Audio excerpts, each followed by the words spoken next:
For years, Lady Louise Windsor lived in the shadows of royal formality, never granted the honour, never granted the title. But what if we told you her transformation into a princess wasn't a ceremonial whim, but the explosive consequence of a silent royal war finally boiling over? Tonight, the monarchy reveals the truth it kept buried, and it begins with the crown acknowledging what it long denied. Before we go deeper into what this really means for the royal family, make sure to subscribe so you don't miss a single update. The story of Lady Louise Windsor is one drenched in unspoken expectation, quiet restraint, and decades-long calculations. She was born into a lineage draped in velvet tradition, yet deliberately kept on its outer edge, not by accident, but by strategy. Edward and Sophie, protective yet loyal to the crown, made the controversial choice years ago to withhold their daughter's title. They believed anonymity might offer her a peaceful life away from the scrutiny that tore others apart. But peace has a price, and inside palace walls, the cost began to mount. As Louise grew, so did the public's curiosity. Each carefully chosen public appearance.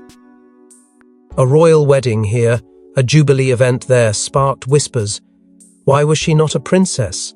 Why was she not addressed with the honours she was born to? While the world speculated, inside royal chambers, old tensions between King Charles and his youngest brother Edward brewed with unsettling consistency.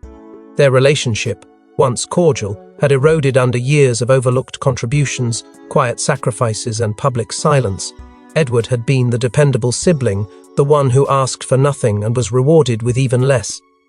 Yet, his wife Sophie stood firmly at his side, watching their daughter grow in grace, in intellect, and in quiet royal duty, even without the recognition.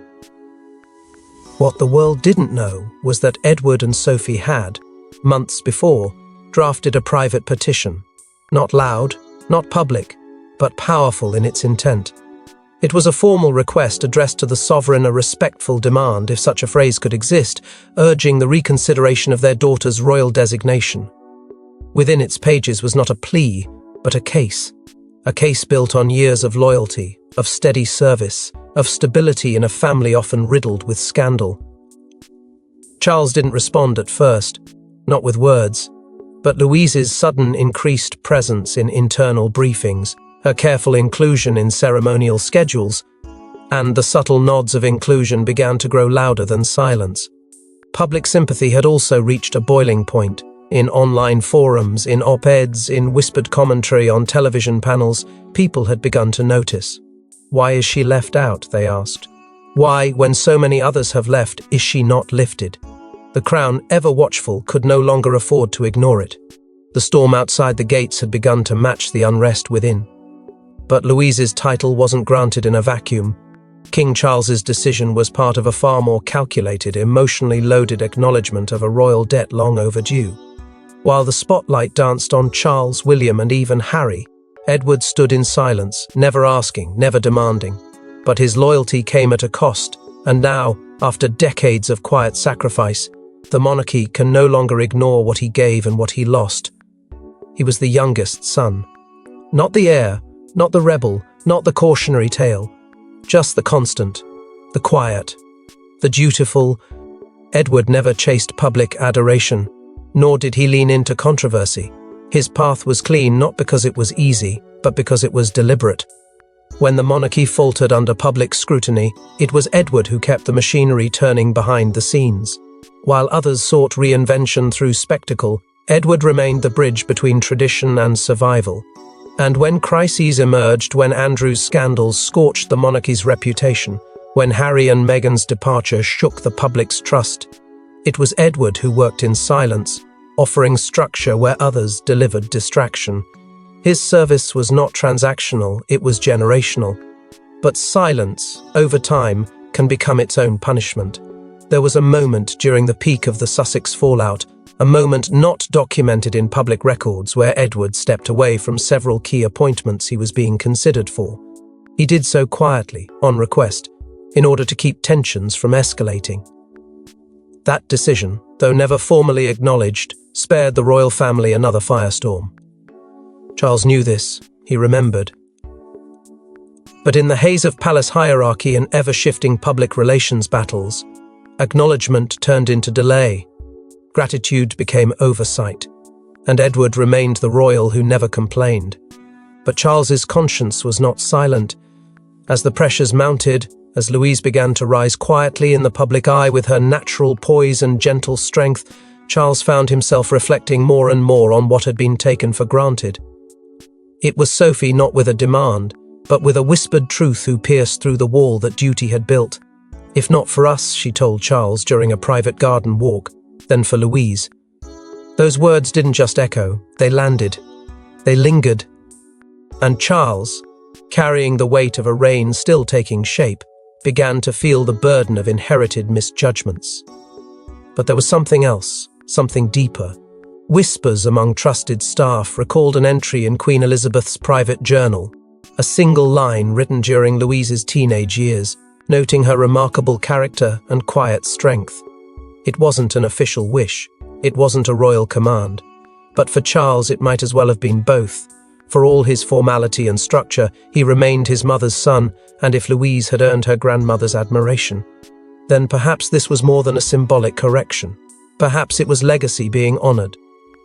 And so came the moment that changed everything, not in a grand ballroom, but behind palace doors where history was rewritten with a single signature. There was no televised coronation, no trumpet fanfare, but within the palace walls, the royal order was quietly signed. Lady Louise Windsor, once excluded from royal duty, was now officially Princess Louise. But this wasn't just a title, it was a signal that the crown's priorities were shifting. In the stillness of an ordinary weekday morning, the ink dried on a decision that would echo through the highest halls of the monarchy. King Charles, known for his caution and adherence to royal tradition, had signed a document that officially transformed Lady Louise into Her Royal Highness Princess Louise. The title was not ceremonial fluff, not a gesture for optics, but a definitive legal reclassification that demanded the monarchy rewrite its internal registers, public announcements, and formal succession protocol. Overnight, the internal directories were updated. Her name, previously listed among those of extended royal family, now stood beside others bearing full honours and expectations. Palace staff, some unaware of the shift until they received sealed memos, scrambled to recalibrate what this meant for the royal calendar and future appearances. The hierarchy had shifted, and with it, the perception of who mattered most in the next generation of Windsors. But it wasn't just about paperwork. In the privacy of the Windsor residence, Sophie Louise's mother stood motionless as the news reached them. It was said she wept not for ambition but for validation. And Louise herself, who had grown up believing her place was on the sidelines, shed tears not of triumph, but of overwhelming responsibility. She had not chased the title, yet it had arrived, and with it came weighty expectations. In that moment, her transformation became real not just to the public, but to herself. She was no longer simply Edward's daughter. She was now a symbol of the future. Behind the document, a hidden note. A simple, handwritten message from Charles, scribbled onto the corner of the order for Edward. 6 characters, but they carried decades of meaning. The quiet younger brother who never asked for reward, the man who steadied the ship while others rocked it.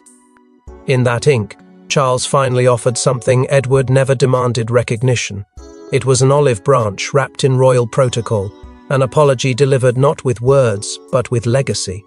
Still, the reaction wasn't uniformly celebratory. Within Camilla's circle, there was tension, whispered objections, raised eyebrows. Her closest allies questioned the timing. Why now? Why Louise? Why grant status to the child of the royal who never sought attention, especially when others had worked tirelessly for it? The atmosphere inside Buckingham grew sharp with speculation. Had the Queen Consort been consulted? Or was this yet another signal that power within the monarchy was quietly shifting away from her influence? A few aides who had served Camilla for years reportedly began planning exits, fearing that this move signaled a broader reorganization, where the old guard would no longer hold sway. But with every royal reward comes a royal reaction, and not everyone inside the palace saw Princess Louise's rise as a victory. She had waited her whole life to become Queen Consort. Yet now, Camilla watched a new royal woman rise with favor, sympathy, and royal blessing. Behind her composed smile, Camilla saw something else, a threat to the influence she worked decades to secure. From the moment Charles signed the order elevating Louise, something shifted not only in the royal hierarchy, but in Camilla's carefully curated sense of security. For years, she had clawed her way through the ranks of perception, transforming herself from the most controversial figure in royal history into the trusted companion of the king. She had survived scandal, criticism, and decades of resistance. But Princess Louise? She hadn't fought for any of this. She hadn't endured the storms. And yet, there she was, crowned not by struggle, but by quiet grace, instantly capturing hearts and headlines alike. That was the part Camilla couldn't digest. It wasn't just about title or status. It was about narrative, and this was a story she hadn't authored. What stung most wasn't public approval. It was private alignment. In recent months, Charles's schedule had been increasingly filled with joint appearances alongside Edward and Sophie. Royal advisors began briefing him on Edward's projects with a depth once reserved for William or Camilla's own initiatives. One particularly tense breakfast between the king and queen consort ended with silence so thick that staff dared not enter the room. Insiders later shared that Camilla had asked, with unmistakable restraint, "Are we rewriting legacy now?" To which Charles reportedly offered no reply. His silence, once her ally, now stood between them. Camilla's private remarks about Louise, though veiled in civility, betrayed her discontent. "She's not trained for this," she told a senior aide. "She's not ready." But the comment didn't stay private for long. The words found their way into royal corridors, into the ears of those who had watched Louise rise without scandal, without entitlement. The backlash inside was subtle but pointed. Staff began quietly shifting allegiances. Aides once loyal to Camilla started forwarding proposals through Edward's channels. And the press? They sensed the scent of rivalry and circled like hawks. Media speculation only fueled the fire. Analysts began to notice that certain public grants once flowing to Camilla's favored charities were now being redirected toward causes Edward had long championed. Social media feeds lit up with comparisons between Louise's poised demeanor and Camilla's ever-tightening grip on protocol. And then came the moment that fractured the illusion of unity completely. At a private council gathering, Camilla's concerns about Louise's public readiness were met with a response so sharp it cut through the tension like a blade. Sophie, usually the quiet observer, turned to her and said, "Perhaps training isn't the problem, recognition is." Gasps followed, not because it was loud, but because it was undeniable. The words landed in the room with finality, but while Camilla fumed in private, another royal watched with silent approval, one whose own legacy had been shaped by battles just like this. She knows the cost of service without reward, the long hours, the quiet dignity, the constant sidelining. So when Anne saw Louise being elevated not through spectacle, but through merit, she didn't question it. She nodded. For the first time, a princess saw her reflection in another. Princess Anne had been the monarchy's steel backbone for over half a century, tireless, unsung, unwavering. She'd carried royal obligations like armor, all while being consistently overlooked for recognition equal to her sacrifice. She didn't complain. She didn't seek applause. But behind her resolute composure, she knew the sting of being needed yet unseen. And so, when the decision was made to grant Louise her rightful title, Anne didn't see it as disruption. She saw it as justice. Not just for Louise, but for every royal woman who had ever been told to work in silence while others posed for the spotlight. Over the past year, a subtle but powerful relationship had begun to form between Anne and Louise. It wasn't publicized, nor was it ceremonial. But those close to the inner workings of the palace had noticed Louise appearing at more events where Anne held seniority. The two often slipped away from press access, riding together at private estates or lingering in gardens after scheduled engagements. In one particularly poignant exchange, recounted by a trusted aide, Anne had taken Louise horseback riding and told her, "You don't need to change to fit the title. Let the title adjust to who you already are." It was not just encouragement, it was a torch quietly being passed. Whispers swirled behind gilded doors. Palace aides caught fragments of conversations they were never meant to hear. One such moment came when Anne reportedly told Charles over a confidential lunch, "This is the right call, don't doubt it." Coming from Anne, who rarely weighed in on internal appointments, that comment resonated. It carried weight, authority, and, more importantly, it reflected a rare consensus between siblings who had long followed very different royal paths. There were even rumours, never confirmed, but never denied, that Anne had discreetly offered one of her most trusted former ladies-in-waiting to assist Louise in her new responsibilities. A gesture that, in royal circles, carried immense significance. It wasn't merely a show of support. It was a quiet endorsement of legitimacy. Anne wasn't just tolerating the change, she was actively helping to shape it. The press, always hungry for signs of fracture, instead captured something rare: unity. Photographs emerged of Anne and Louise attending a low-key veterans engagement, arm in arm, smiling not for the cameras but for one another. There was no hierarchy in that image, no separation of experience versus emergence, just two women bound by royal blood and burden, sharing a moment of mutual recognition. But even as Anne and Edward embraced Louise's elevation, the next question loomed dangerously close. What exactly did her new role entail? Becoming a princess isn't just symbolic. Tucked within the official documents granting Louise her status was something else. A clause no one expected, one that binds her to royal duties with implications no young royal has faced in decades. In the days following the announcement of her new title, palace aides began sifting through the full legal text of the royal order, an unassuming packet bound in cream parchment and sealed under sovereign directive. But embedded within the ceremonial language was a confidential addendum, marked for internal eyes only. It detailed a series of roles, expectations, and operational commitments, designed specifically for Princess Louise. This wasn't just a reclassification, it was an assignment. According to the document, Louise was to spearhead a newly established initiative, the Modern Youth Sovereign Outreach Program. On paper, it sounded progressive, even inspiring, but the fine print revealed the magnitude of its demands. Louise would be expected to travel independently to speak, engage, and represent the crown on foreign soil without senior supervision. In royal terms, that was unprecedented. No one her age had ever been entrusted with that level of sovereign responsibility since the early years of Elizabeth herself. But this wasn't a nostalgic move. It was a calculated one. Charles, seeing a fractured generation of royals behind him and an increasingly skeptical public before him, needed a figure who could bridge the gap between tradition and relevance. Louise, with her reputation unsullied and her presence soft yet commanding, fit that mold. The clause made it clear. She was not merely to serve, she was to lead, and she was to do so in full view of the international stage. Behind closed doors, reactions were mixed. William, ever cautious, gave his approval, but not without stipulations. He stressed the importance of clear boundaries, media management, and careful mentorship.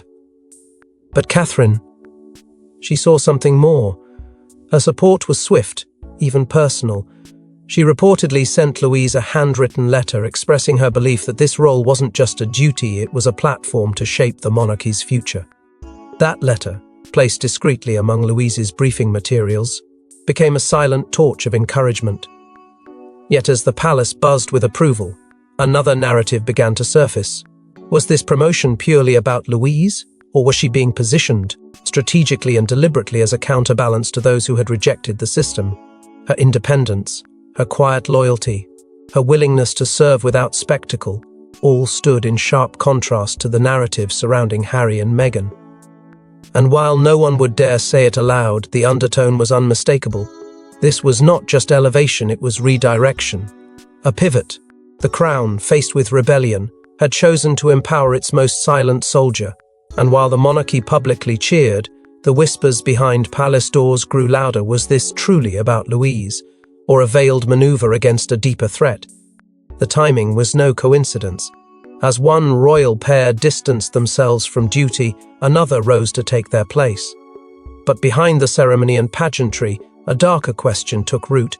Was Louise being quietly positioned to fill the void left by Harry and Meghan? The parallels were impossible to ignore, Years ago, Meghan Markle had been heralded as the fresh breath of modernity. The monarchy so desperately needed a biracial American woman, stepping into an ancient institution, armed with grace, intellect, and purpose. But that chapter ended in fracture, with words like abandonment, division, and betrayal echoing through global headlines. And now, with Harry and Meghan's absence solidified, the elevation of Lady Louise, equally young, equally poised, struck some as more than just a matter of timing. It struck as a strategic substitution.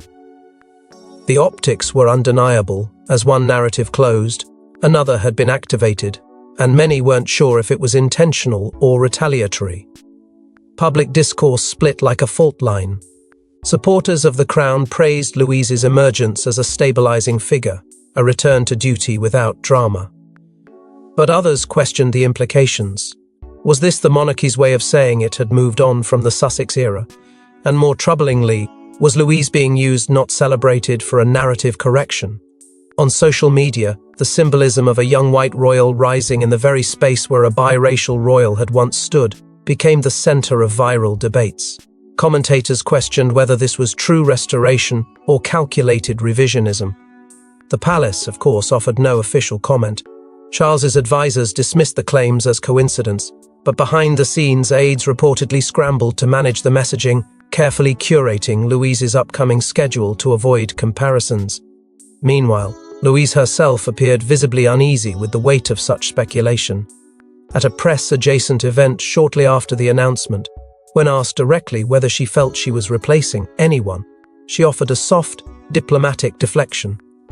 "I'm not here to replace," she said quietly, "only to serve." It was a line of humility, but beneath it, royal watchers detected an unmistakable undertone of discomfort. Louise had not asked for the spotlight.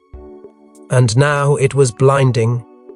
News of the title shift reportedly reached Harry while he was abroad, and sources close to him claimed he was stunned by the speed and scope of Louise's new assignments. While publicly silent, behind closed doors, there were reports of tense conversations with trusted allies in London. And Meghan? Her camp, according to sources near Montecito, was evaluating the climate and considering a public statement. The potential of a new rift loomed large. Once again, the monarchy stood on the edge of a narrative battleground, one it claimed to have left behind. But while public speculation ran wild, a deeper truth about Edward's role finally came into focus, one that had remained buried for years. For decades, the public only saw a quiet man in the background. But within the Crown's private files lies a dossier signed, dated, and buried that reveals how Edward saved the monarchy from collapse not once, but 3 times. And now, Charles is finally acknowledging it. Edward, the youngest of Queen Elizabeth's sons, never courted headlines, nor did he weaponize controversy. But as the royal family weathered some of its darkest modern storms, it was Edward who, time and again, stepped in as the silent shield. The public didn't see the internal meetings, the late-night calls, or the quiet interventions. But buried within a restricted section of the Royal Archive only recently brought to the attention of Charles during an annual review was a confidential series of briefings and memos that pieced together a pattern of unseen leadership. These were not ceremonial contributions. They were foundational. During the Andrew scandal, when the monarchy teetered on the brink of reputational collapse, it was Edward who coordinated the internal media response team. While Charles wrestled with the optics and William demanded accountability, Edward quietly brokered a damage control strategy that kept the firm from a full-scale public relations implosion. Not a single headline credited him, but internal records did, and Charles knew it. Then came the Sussex crisis, the royal rupture that sent shockwaves through the world. While the press pitted brother against brother and the palace reeled in paralysis, it was Edward who initiated the only successful mediation attempt between the senior royals and the departing couple. He met them privately, away from cameras and protocol, not to force decisions, but to salvage what could be saved. While it ultimately wasn't enough to prevent their exit, it was Edward's calming presence that prevented even more destructive fallout.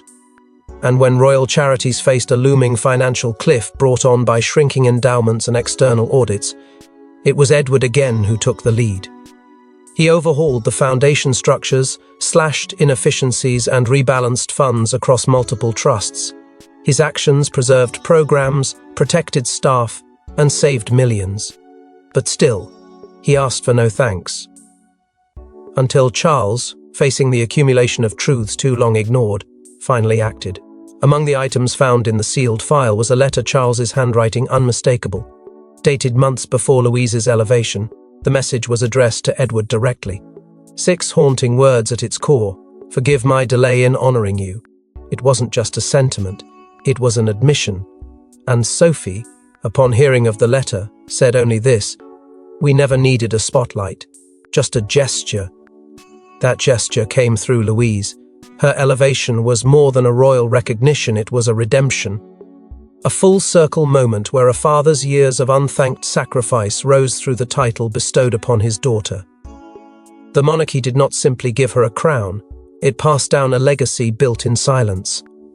One born of duty without ego, of service without stage. And so, with the monarchy rebalanced and a new princess stepping forward, the stage was set for a future few could have predicted, but one that may define the next era of royalty. From the shadows of Windsor to the spotlight of service, Princess Louise now stands not just as Edward's daughter, but as a symbol of a reformed, resilient monarchy. And as she takes her first steps into royal duty, all eyes turn not to the past, but to what she dares to build.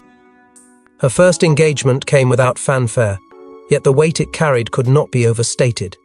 In a quiet veterans' tribute held outside the capital, Louise, now Princess Louise, arrived not with pomp, but with purpose.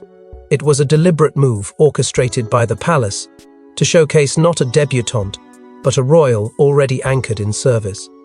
Observers took note, analysts praised the restraint, and within hours the internet lit up. Hashtags surged, commentaries flooded digital pages, major headlines read not with skepticism, but with hope. For the first time in a long while, a new royal figure had emerged, who seemed neither manufactured nor reluctant. She was there because she had earned her place not through drama, but through consistency. That sentiment was captured in a message released later that day by Edward and Sophie. It was brief, yet carried profound emotional resonance. "We raised a royal and a leader." 6 words, yet they echoed through the public's imagination with the force of decades of understated loyalty. They hadn't raised a headline chaser. They hadn't raised a rebel. They had raised a woman who carried her family's silent sacrifices in every step she took. The impact was immediate. Former critics turned cautious admirers. Public polling on royal favorability ratings showed a noticeable spike. The monarchy, battered by years of internal strife and generational division, had unexpectedly found a unifier. But perhaps the most touching moment came not from a statement, but from a gesture. Catherine, Princess of Wales, who had herself journeyed from outsider to cornerstone, quietly loaned a family heirloom to Louise for her first outing. It was an item with history, one rarely seen in public use, and never before passed outside the direct line. The message was unmistakable. Louise was not merely being welcomed, she was being trusted. Catherine's move silenced any remnants of rivalry whispers. It showed alignment. It showed faith. Later that week, Charles delivered what many now refer to as the Windsor realignment speech. Standing before a small crowd of Commonwealth youth leaders, he closed his remarks with a nod to the future. "She carries not just her title, but our hopes." No name was needed. Everyone understood. And with that, the crown repositioned its next chapter around a name that, until recently, had stood far from the center. Plans are now being quietly drawn behind palace walls. Louise's name is being floated as the next Commonwealth Youth Ambassador.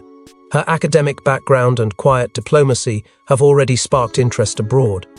There are talks of her leading an environmental innovation tour across 3 continents, perhaps the boldest solo assignment for any young royal in over 2 decades. She's not replacing anyone. She's redefining the model entirely. One not born in conflict, but in conviction. Before we go deeper into what this really means for the royal family, make sure to subscribe so you don't miss a single update. Thanks for watching. Please don't forget to like and subscribe, and we will see you in next one.